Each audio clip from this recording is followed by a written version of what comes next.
Hi everyone, today we are looking at a conversation Jesus had with his disciples after he washes their feet. In many ways, this conversation is about how the church is able to minister to people on a continual basis. Here in chapter 15, Jesus explains to the church how to stay connected to him so that we can go out to accomplish his works. So right now, let's turn to chapter 15 together and let's dive right in.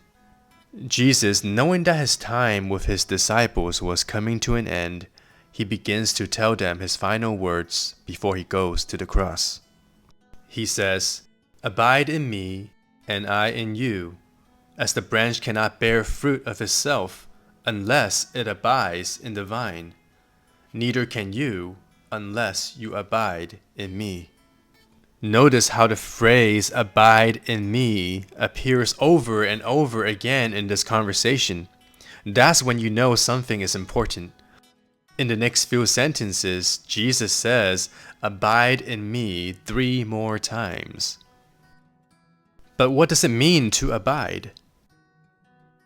The meaning of the word abide could be along the lines of remain, stay, or continue. So in a way, Jesus is inviting his disciples to make their home in him, or to live with Jesus. In the last book of the Bible, Jesus says to his church, "Look, I stand at the door and knock. When any of you hears my voice and opens the door, I will come in to you and eat with you, and you with me." And this is how Jesus desires to be with us. Another way of seeing it, Jesus literally invites us to live with him or live in him when he says, "Abide in me." So today's question is, how do we abide in Jesus?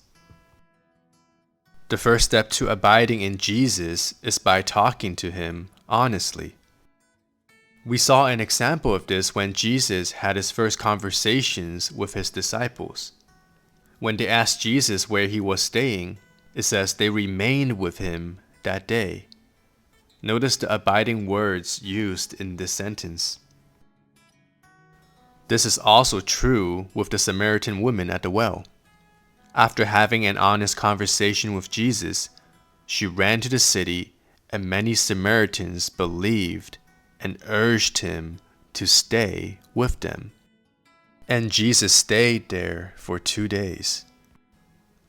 So abiding in Jesus, again, begins by having honest conversations with Jesus. Another way of abiding in Jesus is by continuing in his words, or trusting his words. We begin to abide in Jesus when the foundations of our lives are built upon the things that he tells us. For example, Jesus says, "If you abide in my word, you are my disciples indeed, and you shall know the truth, and the truth shall make you free." When we allow the words of Jesus to change our hearts, we are abiding in him. And lastly, in today's conversation, Jesus makes it very clear that we abide in him when we love each other. He says, "If you keep my commandments, you will abide in my love, just as I have kept my Father's commandments and abide in his love." And Jesus simply tells us what this commandment is. He says, "This is my commandment, that you love one another as I have loved you.